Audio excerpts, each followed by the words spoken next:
Dans cette vidéo, je vais t'expliquer pourquoi est-ce que ta prospection froide ne marche pas et ne t'apporte aucun appel aujourd'hui en 2026 à travers 3 piliers, 3 erreurs les plus fréquentes que j'identifie avec les personnes avec lesquelles je peux travailler, comme celles que je peux prospecter. Donc vraiment là, je vais t'expliquer ce que j'ai su moi après avoir investi plus de 10 000 € sur mes compétences, que ce soit en vente, création de contenu et aussi du coup prospection confondue, après avoir fait plusieurs mois à booker 30 appels. Tout simplement quand je prospectais en prospection froide et accompagner du coup plusieurs coachs à notamment certains passer la barre des 3 000 € par mois comme ce que tu as pu voir dans l'étude de cas que j'ai sorti il y a quelques jours.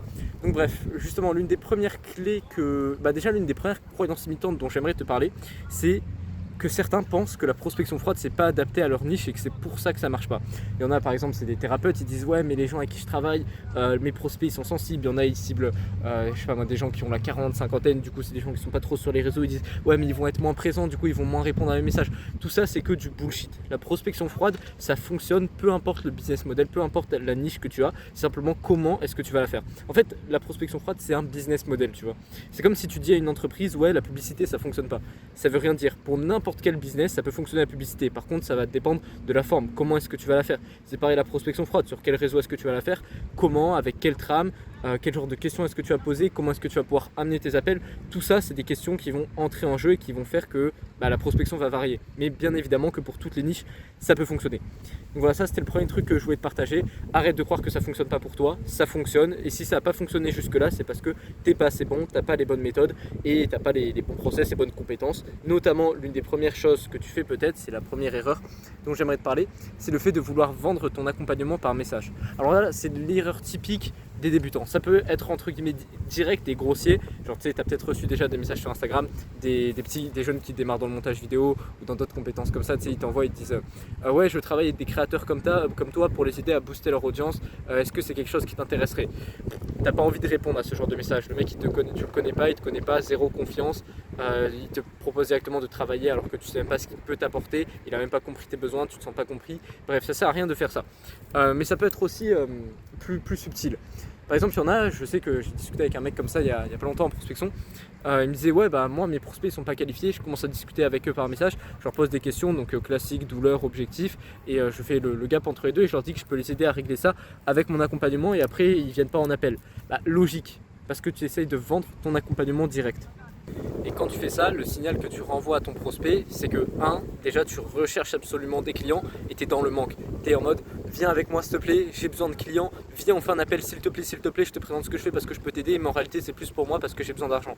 Ça c'est le premier point, et ça renvoie absolument pas une posture de premium, c'est tu essayes d'aller chercher ton prospect et c'est lui qui va être dans la proposition, dans le choix d'accepter ou non ce que tu fais. Alors que comme je te l'avais expliqué en vente, il y a de ça quelques vidéos, la posture que tu dois avoir, c'est toi qui dois accepter ou non la personne. C'est pas elle qui est dans le choix, c'est toi qui es dans le choix. Et donc tu dois à chaque fois lui montrer que c'est elle qui a besoin de toi et que toi tu as la solution à son problème et que c'est inévitable qu'elle doive prendre un appel avec toi, tu vois. Ensuite, voilà, le deuxième signal que tu renvoies, hormis le fait que t'es pas dans l'abondance et t'es dans le manque, c'est que tu te distingues en rien de tes concurrents. Tout le monde essaye de faire ça, essaye de vendre son produit par message et tu te distingues en rien. Et si tu te distingues en rien, par définition, tu vas avoir les résultats de tout le monde et la plupart des gens disent que la prospection froide ça ne marche pas. Donc tu vois, c'est juste ça, c'est que tu vas pas te différencier et le prospect te verra comme un multiple acteur parmi tant d'autres. C'est comme si quand tu arrives en appel de vente, tu proposes directement ton offre au prospect, tu vas te différencier en rien, ce sera lui qui sera dans le choix. Il va être en mode ah mais attends, je veux aller voir chez ton concurrent pour voir si peut-être je peux trouver mieux, j'ai envie d'abord de faire mon choix, de voir tout ce qui est possible sur le marché. Mais en réalité il n'a pas besoin de voir ce qui est possible sur le marché s'il y a réellement quelque chose qui lui correspond, tu vois. Donc en fait c'est juste une question que tu ne différencies pas quand tu essayes de vendre directement. Donc voilà, ça c'était la première erreur, c'était de vendre directement par message. Mais du coup, si tu ne vends pas par message, qu'est-ce qu'il faut faire? Le but de la prospection, et ça on va arriver à la deuxième erreur, c'est de donner envie à la personne de faire l'étape suivante, donc de prendre un appel avec toi. Comme tu sais, du coup, tu ne vends pas par message, tu t'essayes même pas de vendre ton accompagnement avec un appel, tu essayes de vendre l'appel. Et c'est en appel que tu essayes de vendre ton accompagnement si ça correspond, tu vois. D'abord, avec ton contenu, tu essayes de vendre le fait d'avoir un call to action ou de te DM. Ensuite, en DM, tu essayes de vendre l'appel, et en appel, tu essayes de vendre l'accompagnement. C'est ça le vrai funnel. Parce que à chaque fois, ça te permet de prendre quelques points en plus en confiance, tu vois. Si tu essayes de passer de call to action, donc classique petit DM à directement vendre ton accompagnement, il faut il y a trop de points de confiance qui sont pas comblés, tu vois. Et que quelques mecs sur le marché qui sont en capacité de faire ça, comme Michael Wu et tout, mais pour la plupart, on peut pas faire ça aujourd'hui parce que le marché n'a plus assez de confiance. Donc à chaque fois, tu dois grappiller les points de confiance, tu vois. Et donc, pour grappiller un maximum de points de confiance et de désir de prendre un appel avec toi, tu dois donner une raison suffisante au prospect d'en prendre un. Et comment est-ce que tu fais ça? En relevant une inefficacité par message. L'inefficacité, c'est en gros quelque chose qui entrave le prospect dans l'atteinte de son objectif et le faire conscientiser de ça. Et donc l'appel va être la solution pour lui de résoudre ce problème-là. Exemple tout simple, je vais donner 2 exemples, je pense. Dans ma niche, une inefficacité que je pourrais relever à un prospect, c'est ok, sa prospection ne lui permet pas d'obtenir autant d'appels qu'il veut, et donc il ne peut pas atteindre son objectif qui est par exemple 5 000 € par mois. Donc bien évidemment, ça nécessite de creuser l'objectif, mais je dois lui faire conscientiser cette inefficacité-là. Si tu fais du coaching sportif, il faut lui faire prendre conscience que s'il n'a pas atteint ses résultats de perte de poids sur les 6 derniers mois, c'est pas à cause de son métabolisme ou de son manque de temps, c'est à cause de sa mauvaise organisation, ses mauvais entraînements et ses mauvais process, ses processus qui sont inefficaces, tu vois. Mais tu dois le faire conscientiser à ton prospect ça. Et donc plus cette inefficacité va être grande, plus la volonté de trouver une solution va être grande, tu vois, et plus la friction de faire un appel en comparaison va être minime. Bien évidemment, l'étape suivante, c'est de te montrer comme la personne qui est en capacité de résoudre ce problème en apportant de la valeur et en montrant que tu as vraiment compris le problème de ton prospect. Moi, ce que je fais une fois que j'ai identifié précisément le problème, c'est que je vais lui faire un loom d'analyse, en gros une vidéo d'analyse, où je vais parler de ça pendant 5-10 minutes et où je vais lui montrer toute la valeur que je peux lui apporter vis-à-vis de ça, à quel point son problème, je peux y répondre. Et suite à ça, je peux lui proposer l'appel. Si tu es dans une niche coaching sportif, B2C, que tu n'as pas l'opportunité de faire un loom ou une vidéo d'analyse, ce que tu peux faire, c'est... mais en vrai, même une vidéo d'analyse, c'est possible. Et d'ailleurs, il faut que j'implémente chez mes clients ça. Bref, peu importe, c'est une petite note que je me fais. Mais tu peux faire simplement un message vocal, tu vois, genre de 2, 3, 4 minutes. Mais le tout, c'est vraiment qu'ils sentent que tu peux l'aider, tu vois. Ne donne pas trop de comment, en fait, le tout, c'est de montrer au prospect que tu as la solution à son problème, que tu lui apportes quelques éléments de réponse pour que tu lui montres que tu es la bonne personne, mais que tu n'ailles pas trop non plus dans le comment faire, parce que sinon, il ne voudra pas prendre un appel avec toi, il aura l'illusion qu'il peut le faire seul, tu vois. Donc voilà, c'est vraiment ça les 2 clés pour la prospection, c'est de relever l'inefficacité suffisante pour que l'appel paraisse ridicule, et paraisse ridicule en termes de friction par rapport au bénéfice de résoudre son problème via l'inefficacité que tu as relevée, et te montrer comme la bonne personne pour pouvoir le résoudre. Du coup, au début de la vidéo, je te parlais de 3 points. Le premier, donc, c'est d'essayer de vendre par message. Et le deuxième, c'est de ne pas relever une inefficacité assez grande et de ne pas te montrer comme la bonne personne. La prospection, c'est pas juste « Ah, t'as un problème, ah bah viens, je te le résous ». Non, c'est faire prendre conscience au prospect qu'il a un problème profond et que tu es en capacité de le résoudre. Plus ce problème est deep, plus tu vas creuser en profondeur, plus l'appel va être facile à proposer. Et l'appel, tu ne le proposes pas comme « Je vais te proposer un accompagnement qui va te permettre de résoudre ce problème-là ». Parce que les gens, ils détestent acheter quelque chose, ils détestent qu'on leur vende quelque chose, mais ils adorent acheter, pardon, c'est ça que je voulais dire. C'est-à-dire que s'ils ont le sentiment d'être un produit, ils vont pas aimer. Par contre, s'ils ont le sentiment, en fait, le fait de dépenser de l'argent pour quelque chose, c'est pas un problème, c'est à qui est-ce qu'on envoie cet argent. C'est ça un prospect. Pour un prospect, pour n'importe qui, on est tous des prospects en soi.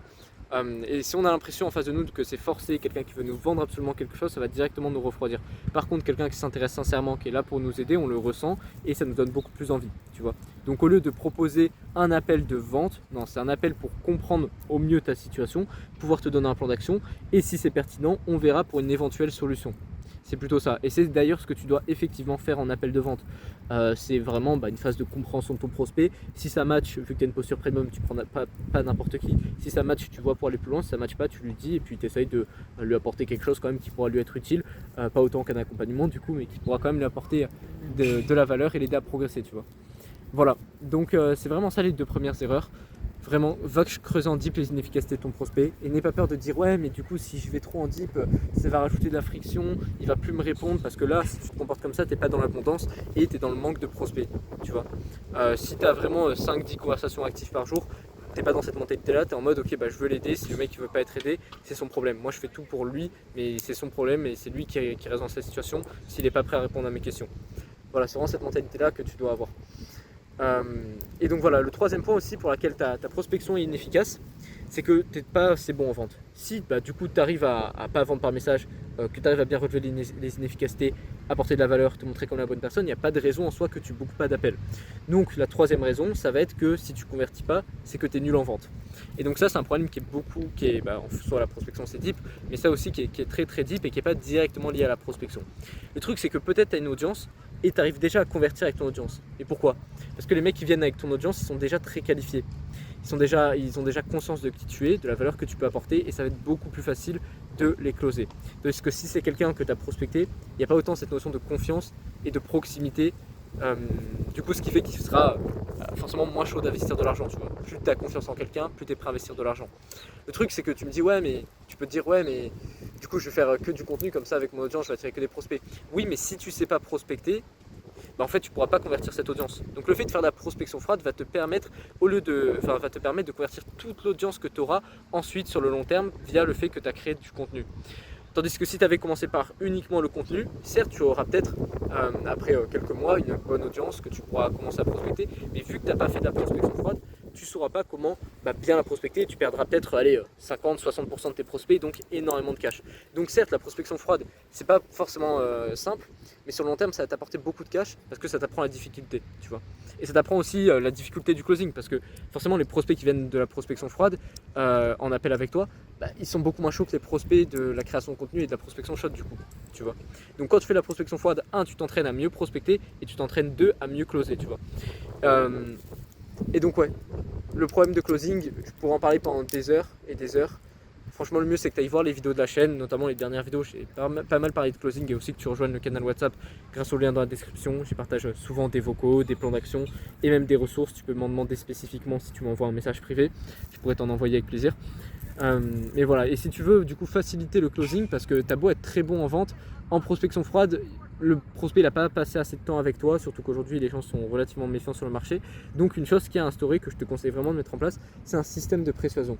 C'est-à-dire un système de contenu qui est obligatoire de regarder avant l'appel avec toi. Ça va être du contenu qui va renforcer la confiance, qui va servir à créer de la proximité et qui doit être quand même assez long. Si tu fais juste une vidéo de 5 minutes, ça va pas suffire, tu vois. Il faut que ton prospect ait 1, 2, 3 vidéos à regarder. Moi notamment là je vais envoyer la vidéo pas témoignage mais étude de cas que j'ai faite il y a quelques jours à mes prospects, je vais leur envoyer. Je vais aussi leur envoyer la formation de 1h30 environ que j'avais faite il y a de ça un an, environ, non même pas 8 mois peut-être, d'ailleurs il faut que je la refasse. Et voilà, du coup ce qui fait que mon prospect passera beaucoup de temps avec moi. Je crois que c'est Alex Hormozy, il le disait, ça je sais plus c'était dans un livre ou dans une de ses vidéos, mais plus ton prospect passe de temps avec toi, plus il a confiance et plus il est en capacité d'acheter. Je lui disais avec des vidéos longues, ça va être, je crois, 100 fois plus efficace que juste avec du contenu court, comme des reels ou des shorts. Donc voilà. Voilà, des fois tes problèmes de prospection froide qui fait que ça marche pas, viennent pas forcément uniquement de la prospection, mais peuvent venir aussi du coup de ton niveau en closing qui va pêcher. D'ailleurs, si tu es bon en vente de manière générale, tu sauras aussi bien prospecter. Donc si tu n'arrives pas à closer, par définition, tu as aussi des lacunes en prospection, tu vois. Donc c'est important que tu corriges ça. De toute façon, à travers tout ce que je t'ai dit, déjà tu as de la valeur au niveau de la prospection. Si tu veux plus de valeur sur la vente, tu rejoins le canal. Et puis je vais pas faire durer cette vidéo plus longtemps. En soi, le fait d'adopter si tu veux maintenant un petit plan d'action de comment, si tu démarres presque de zéro en prospection, comment vraiment progresser si tu n'as pas booké minimum 10 à 15 calls par mois. Déjà tu commences par employer une bonne trame de prospection. Si tu te fais coacher par quelqu'un, il pourra te définir une trame de prospection personnalisée. C'est ce que je mets en place pour mes clients, un truc qui est vraiment aligné à eux, à leur niche, etc. Ensuite, forcément si tu te fais coacher, tu peux faire analyser tes conversations, ça facilite forcément ta progression. Bref, voilà, pour mettre de côté le truc de coacher, parce que forcément si tu te fais coacher ça va plus rapidement. Mais imaginons là tu te fais pas coacher, comment est-ce que tu fais? Tu trouves une trame de prospection qui est bonne, tu l'appliques, tu fais vraiment du volume, 60 DM par jour, fais attention quand même aux restrictions Instagram. Là, actuellement moi je tourne aux alentours de 30, mais des fois tu peux tomber dans l'invitation masquée, donc fais attention là-dessus, trouve le bon équilibre. Ensuite tu fais du volume, tu es réactif sur tes réponses, ça c'est vraiment un big levier, et tu appliques les points principaux que je t'ai expliqué dans cette vidéo. Et si tu veux, tu peux regarder, si tu veux aller plus en détail, la formation prospection que j'ai faite il y a de ça environ 6 mois en début d'année. Elle reprend vraiment toutes les bases de la prospection, genre elle dure 1 heure. Donc dedans tu as tout ce qui est fourni, trame, comment relever des inefficacités, les questions à poser, parce que la prospection c'est beaucoup poser des questions, quel genre de message valeur est-ce qu'il faut faire, bref, tous les piliers que je te dis d'appliquer là, que je t'ai expliqué là dans cette vidéo rapidement, je les détaille finalement dans la formation prospection de 1 heure. Donc voilà, tu peux aller la voir, elle est présente sur la chaîne. Moi je te dis, je te conseille d'aller la voir, puis rejoins le canal WhatsApp si tu veux t'améliorer en vente. Moi je te dis à tout de suite dessus et à la prochaine pour une autre vidéo.